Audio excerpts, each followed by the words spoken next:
course, this is just how it looks on the outside. But since my student is highly resilient,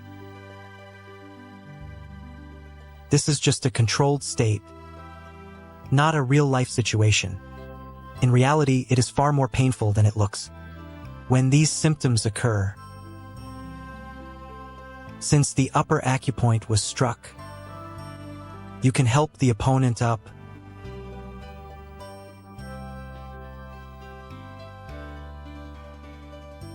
Support their left armpit with one hand and lift them up.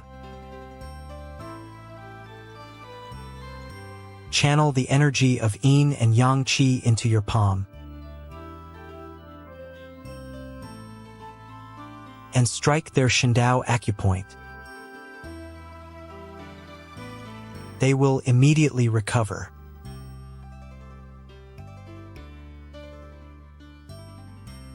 If you strike their lower abdomen,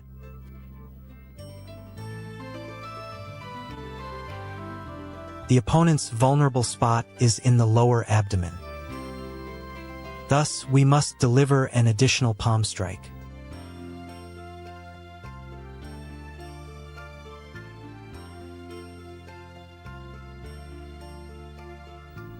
Then, strike their black tiger steel's heart acupoint with your left hand. Channel Yin and Yang Qi into your right hand to strike them with your palm. Targeting the Shindao acupoint. This release method combines direct